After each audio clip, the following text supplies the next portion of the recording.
This is July 27th, 2013, and you are watching the new Fighting Order podcast slash stream slash everything.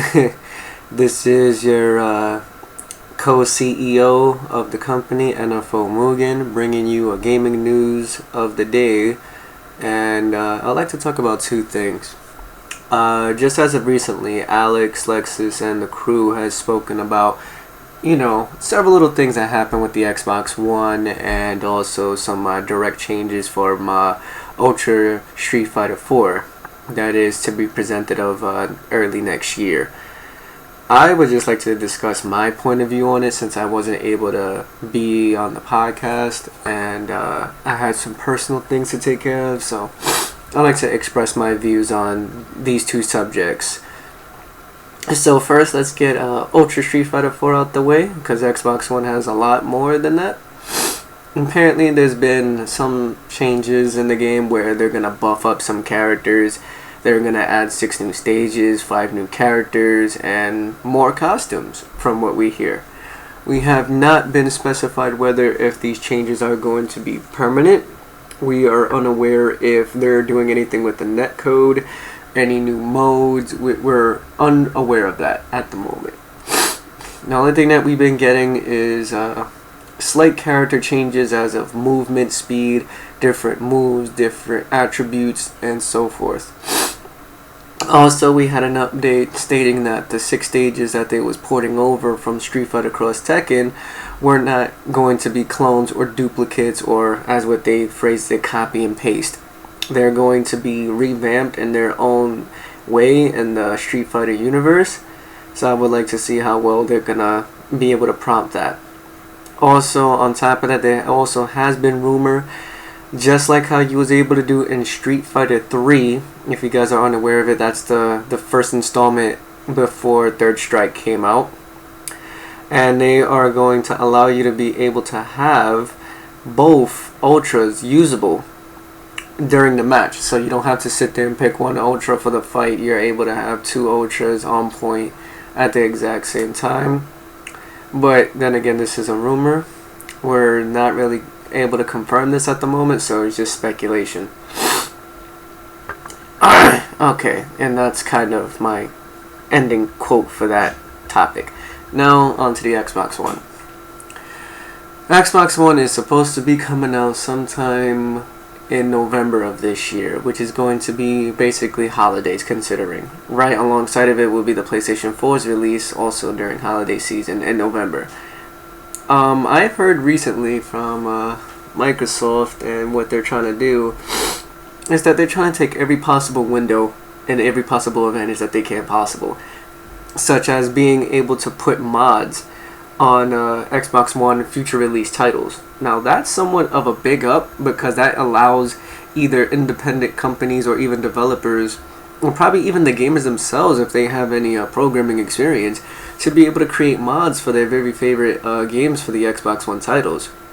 I would definitely like to see this in the future. Hopefully we can get some creative minds and see what kind of games they put these mods on. Another thing I heard also as of recently, that Xbox One's cloud storage is no longer limited to being only 512 megabytes. They are stating, and I quote, they want to be able to have an unlimited hard drive data space by using the cloud storage. So this is actually pretty good news, because whether if we are aware of what account this has been able to use, and whether if you need gold, silver, or whatever, they said that you're still able to use this. But another thing that I need to know is, are we paying for this cloud storage? Will this have to be a certain fee in order for us to keep uploading, any type or unlimited amount of data as much as possible to their, their online server?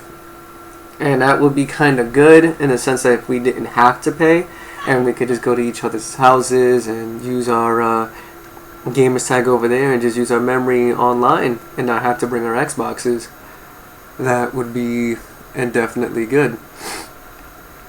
Let's see, what else have I heard?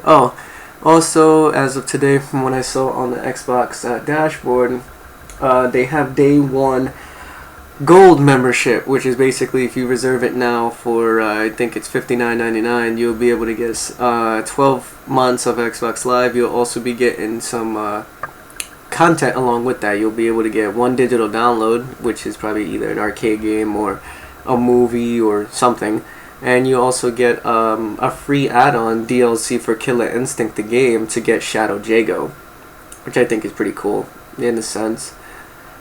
But that's like a little bit of that. And lastly but not least, from what I heard from the Xbox One, that you're able to make any Xbox One into a dev unit, which is allowing independent gamers or independent companies to be able to put their own games on there and be able to process it right from the console. But this doesn't necessarily mean that they can license it right away. It still has to go through Microsoft's patent pending in order for it to be featured on Xbox Live or just in general, just on top of the the dashboard menu. So all these key things are actually pretty well. I do like the fact that also, from what I hear, that you're able to use your Kinect to be able to recognize the player and button config their controls depending on what game that they're playing. That's actually pretty interesting to see. And I would like to see if hopefully Xbox One has some backwards emulation, so we're able to play Xbox original and Xbox 360 games on here, because a lot of people have been complaining about them having a lot of games and they don't want to have to keep a pre-gen console to be able to play the same game still. And a lot of people's also concerned about their Xbox Live games that they've been purchasing with Microsoft points as of recently has been changed, but they would like to have those games also on the Xbox One. Hopefully all this is cleared up by the time it's released later on this year. And that's really all the news that I have. But an overall sense of these two topics, I just hope that both Xbox and Xbox One and Ultra Street Fighter 4, hope they both do well in the sense of what they're trying to accomplish and what they're trying to do for the community and also for the consumer. And it's just like we here at NFO just really just need to get the news to you guys when we hear it, whether if it's a rumor, whether if it's just like a hoax or whatever. It has to be brought to your attention, because we're real gamers. We're not bullshitters. We state our opinions, and it's up to you guys to see how you would take it or view it as. So that's it for these two topics here on July 27th of 2013. The gaming news of the day brought to you by NFO, and as I said, it's co-CEO owner NFO Mugen. We will be doing better and much more better things in the future. Just keep an eye out for us on Twitch, YouTube, Facebook, Twitter, any social media. We'll be there. If you have any further questions, either contact myself at let's see, you can find my gamers tag. It'll be Mugen Ketsuki on Xbox, or you could message Alex on his YouTube account, which is youtube.com/AlexLexus. Just message him there, PM him, and we'll get back to any information that you may inquire or to help us out, in the near future. So, alright, that's it for today. This is Gaming News of the Day with NFO Mugen, and hope this has shed some light onto you guys. Later.